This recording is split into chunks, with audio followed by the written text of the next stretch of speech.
Empezamos a alegorizar qué representa la armadura y muchos predican esto, es que a veces gente quiere poner sus sueños en tu vida y si tú te vistes de sus sueños, por eso nunca vas a lograr los tuyos. O el pasaje no está hablando de sueños, no está hablando de metas, no está hablando de, de crecer, vamos a decir, económicamente o de tener una carrera, o sea, no está hablando de nada de eso.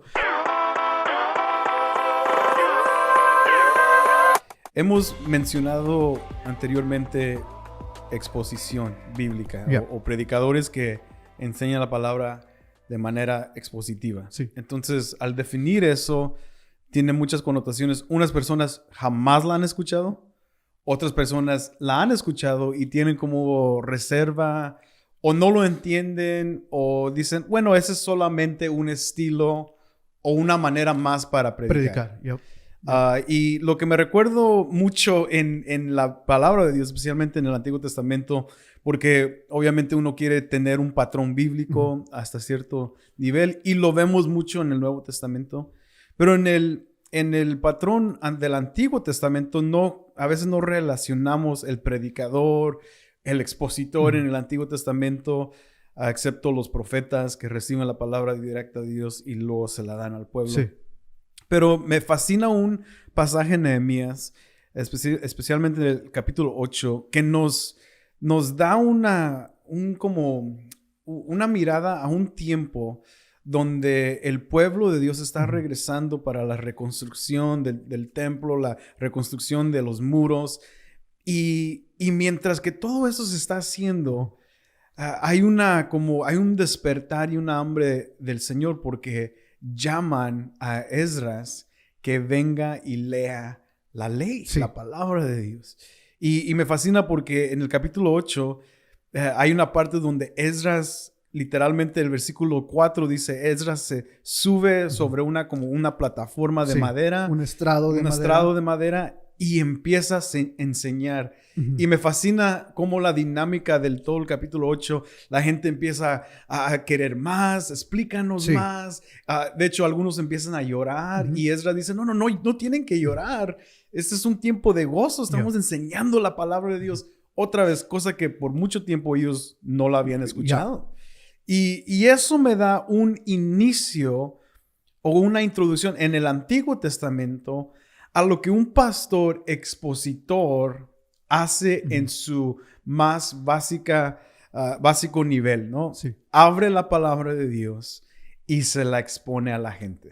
Y básicamente al hacer eso, el predicador está exponiendo no sus palabras, no su enseñanza, sino que la predicación expositiva lo que está exponiendo son las mismas palabras de Dios, y por eso vemos el efecto en Nehemías capítulo 8 y si vas una y otra vez patrones o ejemplos en la Biblia acerca de exposición bíblica, vemos el poder de eso, porque al final el poder está en la misma palabra. Y uno de los beneficios o de los aspectos de predicación expositiva es que a la misma vez, al exponer la palabra de esa manera, enseñamos a la gente a cómo leer la Biblia y las cosas que ellos deben estar buscando. Al uno exponer los versos, la palabra, el contexto, exponer aún a ciertas preguntas que podemos hacer del pasaje, eso ayuda aún la congregación a ser mejores lectores de la Biblia misma. Pero sí, en su esencia, en su definición más esencial, por eso hemos mencionado aún anteriormente que la predicación expositiva es básicamente una predicación fiel al texto o fiel a las palabras del Señor. Que como pastor, tal vez no debería de decir esto que voy a decir, pero todo, cuando empieza el año nuevo, ¿verdad? Todo el mundo quiere leer la Biblia en un año. Sí. Y algunos pueden hacerlo, otros fracasan ya en después Levítico. De un mes. Ya no. Pero a veces lo que causan, en mi ejemplo, en mi vida personal, cuando mi énfasis es, ok, voy a leer la Biblia este año, de seguro, ahora sí la voy a terminar y la voy a leer. Era terminar capítulos solo por terminar capítulos. Y recuerdo unos planes en la famosa aplicación YouVersion que decían, tómate el weekend off, el weekend de descanso y luego lo reemplazas Y nunca was like, wow, ok, so 2 días que está bien que no lees la Biblia, te vas a atrasar, bla, bla, bla. Y yo decía, wow, esto es incorrecto, ¿no? Pero a veces la gente nomás lo lee y ok, ya, el que sigue, tengo que leer 10 capítulos este día porque si no me voy a atrasar. Y pierden todo eso, pierden el contexto, pierden, ¿por qué se menciona esto? Sí. Cosa que el pastor, el predicador, es lo que trae a la luz. Hey, hay un contexto ¿por qué se está diciendo esto? ¿Por qué la gente se está gozando en Nehemías cuando leen esto? ¿Y por qué están llorando en este caso? Y cuando el pastor, así como lo dijiste, lo explica, lo enseña, revela a la gente de Dios, hay una manera correcta de estudiar la palabra de Dios. Y entonces, exposición bíblica. Si hay muchas definiciones, muchos buenos libros, de hecho, en base a exposición bíblica. Una definición básicca que tú puedas expresarnos. So básicamente, la exposición bíblica, de nuevo, en su definición esencial es básicamente una predicación fiel al texto, que en su definición más tradicional es el predicador simplemente exponiendo un libro de la Biblia. So, el predicador, para decirlo de una manera práctica, no tiene un tópico en mente, no está siendo guiado por la cultura, no está buscando a un ser relevante. El predicador no tiene ni una ilustración, o sea, no tiene nada, ni aplicación, nada. Él simplemente abre su Biblia, si es el Evangelio de Juan, como es lo que estamos predicando nosotros, o si es Nehemías, y él empieza a estudiar Nehemías capítulo 1, verso 1, y simplemente en su preparación personal para predicar a la congregación, él va viendo qué es lo que dice el texto, haciendo observaciones del texto para luego pararse en el púlpito el domingo o entre semana, dependiendo del horario que se predica, y él se va a parar al púlpito y simplemente va a exponer lo que el texto dice, no sus ideas, no porque algo sucedió acá o ya, o vio una película y se inspiró por esa película y ahora tengo mi sermón para el domingo. No, su inspiración viene de qué es lo que dice Nehemías, cuál fue el contexto en el cual fue escrito, por qué Dios nos dejó este libro en su palabra, cuáles son las lecciones sea los versos que él escoja y todo lo demás.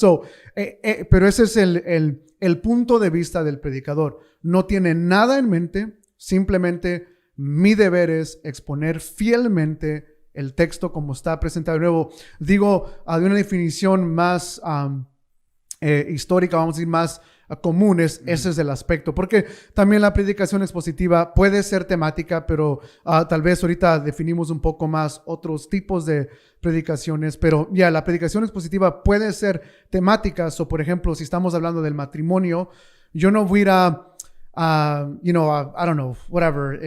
No puedo pensar ahorita. Sí, pero no voy a abrir mi Biblia, voy a decir, Isaías 57, yo voy a usar este pasaje para dar unas lecciones del matrimonio. Porque Isaías 57 no nos está hablando del matrimonio. Un predicador que quiere ser fiel a una predicación temática, tal vez iríamos a Efesios 5, que nos habla del matrimonio. O sea, esposos o esposas sométense a sus maridos y esposos amen a sus esposas como Cristo. O sea, ese contexto, ese pasaje nos está hablando del matrimonio. Ese es otro ejemplo de predicación expositiva que tiene que ver más temática, pero al final, de nuevo, el predicador está siendo fiel al texto. ¿Qué dice el texto acerca de este tema? Esa es su definición, yo diría, más básica en ese aspecto. Porque aún por ejemplo, para preguntarle a uno que va a predicar un domingo, ¿no? Exacto. Usualmente es, ¿qué vas a predicar este domingo? Yo voy a predicar acerca del matrimonio. Yo voy a predicar acerca de la familia de Dios, ¿no? Y es muy raro que algunos te respondan, estoy exponiendo Juan capítulo 8 o estoy en Lucas capítulo 19. Sí. Estamos exponiendo eso y estoy en el pasaje, en el punto cuando sucede esto y que Jesús está diciendo esto, etcétera, etcétera, etcétera. Porque es más normal para muchos tener ya algo en mente. Pero para llegar más, creo que aún más detallado a la exposición es tomar un pasaje de la palabra de Dios. Y un pasaje que tiene sentido. Right. ¿No? Sí, sí, sí. Un pasaje que no vas a dividirlo, dividirlo sí. al medio del capítulo sin explicar, no antes, o en español se dicen conjugaciones, conjunctions. ¿Así se dice? Sí, conjugaciones, sí, sí. Donde hay muchos pasajes en las epístolas de Pablo que inician así. Y muchos dicen, porque es capítulo 3, versículo 1, ese es el inicio del pensamiento. Sí. Pero inicia con una conjugation. Y que tiene que ver con los primeros dos versículos o los últimos dos versículos. O nos está llevando hacia atrás. Para los que no saben, por ejemplo, cuando un pasaje dice además o por consecuente, eso es lo que nos referimos con conjugaciones. O sea, que hay algo que nos está regresando una idea que ya ocurrió. Y sí, sería incorrecto empezar un pasaje así sin mínimo dar eso en la introducción o como un contexto y explicarlo. So, es un pasaje, ¿no? Centralizarte en un pasaje. Para muchos que apenas están iniciando, a veces es mejor tener más un pasaje más grande.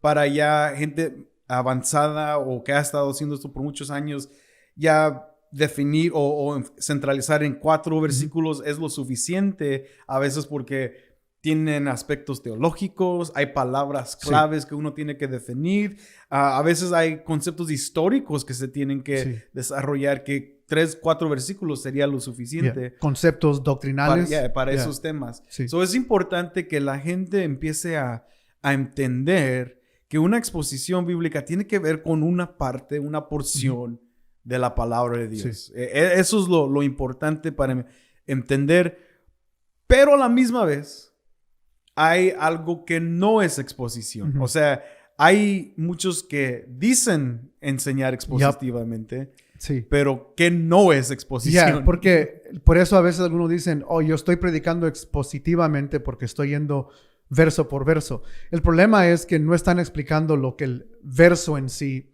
dice. Por ejemplo, para dar el clásico ejemplo, David y Goliat. Hay muchos que, van verso por verso en esa historia de, mira, David llega con sus hermanos los rechazan, o aún el mismo pleito entre David y Goliat, donde, David le pide a Saúl su armadura. Y entonces, armadura de alguien más. Exacto. Entonces ahí entran los conceptos de lo que yo llamaría alegóricamente. O sea, empezamos a alegorizar qué representa la armadura. Y muchos predican esto, es que a veces gente quiere poner sus sueños en tu vida. Y si tú te vistes de sus sueños, por eso nunca vas a lograr los tuyos. O el pasaje no está hablando de sueños, no está hablando de metas, no está hablando de crecer, vamos a decir, económicamente o de tener una carrera. O sea, no está hablando de nada de eso. Pero están yendo verso por verso. O sea, solo que en su explicación del texto se han desligado de que es una guerra. Que literalmente es una guerra que sucedió históricamente y luego llegamos a la escena de David y Goliat, donde es lo mismo, o sea, leen los versos, leen las frases donde tú crees que, yo soy un perro y luego, ya ves, sabes cuando tienes a tu enemigo vencido, porque cuando el diablo empieza a decir de sí mismo que es un perro, ya, psicológicamente, whatever, y entonces, y ahí va el sermón, y aunque están yendo verso por verso, no están explicando el texto, están explicando alegoría o lo que ellos mismos, y al final llegamos a Goliat representa ansiedad, representa problemas matrimoniales, representa tu depresión, y entonces ahí siempre la misma conclusión, tú tienes que derrotar a tus Goliats, y por eso siempre yo le digo a las personas, el problema con ese estilo de predicación, aunque parece ser expositivo porque están leyendo verso por verso y se escucha bien padre, puede ser bien relevante, es que no lo haríamos con nadie de la historia. Por ejemplo, yo no leo a la historia de George Washington y digo, George Washington representa aquí cómo triunfar en los Estados Unidos. O sea, porque aún un maestro de historia te diría, what are you doing? O sea, ¿qué estás haciendo? Estás loco. George Washington fue una persona real, fue el primer presidente de los Estados Unidos. O sea, es algo histórico.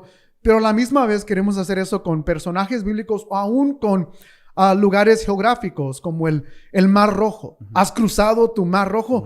¡Qué ridículo! O sea, nadie va a Lake Michigan y dice, Lake Michigan representa XX cosa. El mar de tus problemas. Y tú tienes que cruzar el mar porque al otro lado Dios tiene... O sea, son lugares geográficos, históricos que, de nuevo, nos desligamos de la escena de la Biblia al hacer estos aspectos, y por eso aunque a veces hay muchos us y y wow, qué chido, pero no estamos explicando ahí ya el texto. Ahí ya nos hemos desligado a otro. O sea, estamos explicando lo que nosotros queremos que el texto diga, y eso es lo que no es exposición o predicación expositiva. Cuando yo quiero ponerle algo al texto que el texto nos dice, y Deuteronomio en la ley, Moisés advirtió de esto, Apocalipsis termina con lo mismo, que nadie añade a las palabras y que nadie quite. Y a veces estos sermones añaden y quitan a la misma vez. Pero ahí están las mismas escrituras de no hacer eso. Todo lo que la esencia del pasaje. Entonces, exposición tiene mucho que ver con contexto. Con un contexto histórico, aún literalmente, cómo lo hacemos literalmente. Y hay muchos otros tipos de podcasts que podemos hacer en aspectos de diferentes géneros, porque obviamente hay géneros en la palabra de Dios que tú no puedes utilizar literalmente, pero hay un género que lo puede explicar. Y si somos súper honestos, porque aunque no estamos aquí con un podcast de 45 minutos explicando totalmente la exposición bíblica, pero si somos honestos, como gente que aún va a seminario, pastores que van a seminario, que son instruidos en cómo hacer exposición, pero desafortunadamente los seminaristas o la gente que va a seminario también hacen exposición muy mal en tiempo. ¿Qué cosa que yo he hecho que encontré rápido al inicio, y a veces todavía lo hago, pero cosa que no quiero hacer es solamente enseñar algo académico a la congregación y solamente enseñar el aspecto literal y su contexto. Esto está pasando, esto ocurrió y esto, y todo es verdad. Todo, y a veces es simplemente como un comentario. Exacto. Información. Y nunca pegarle al corazón de la gente. Y aquí estamos hablando ya de aplicación al texto. Y creo que cuando hablamos de predicación expositiva, la aplicación no viene antes del texto. Un error es, porque mucha gente eso también aplica algo que no ha explicado. Yo tengo que primero mostrarle a la congregación, esto es lo que el texto dice. Lo que está diciendo. Y debido a que ya la congregación tiene esta explicación, ahora aquí está fielmente cómo podemos aplicar el texto. Por ejemplo, si estamos mencionaste Nehemías 8, o sea, todo tiene que ver, las aplicaciones ahí sería, por ejemplo, el poder de leer la palabra. O sea, has leído tu palabra, mira el poder. Si yo predico Nehemías 8 y luego me brinco a una aplicación hacia el matrimonio, sería ya me desligué en la aplicación del texto. Aún hay una manera de aplicar el texto que es fiel al texto, y eso también es algo que hace la predicación expositiva. Entonces, en sí, resumiendo, una porción bíblica, explica lo que dice esa porción. Danos el contexto. ¿Qué es lo que está diciendo? ¿A quién está hablando? ¿Por qué es importante? Danos ese contexto. Y luego, ¿por qué importa para nosotros hoy en día? Cosa que tú y yo conocemos al famoso Martin Lloyd Jones, ¿verdad? Que dijo, predicación es la lógica en fuego. Es increíble esa definición.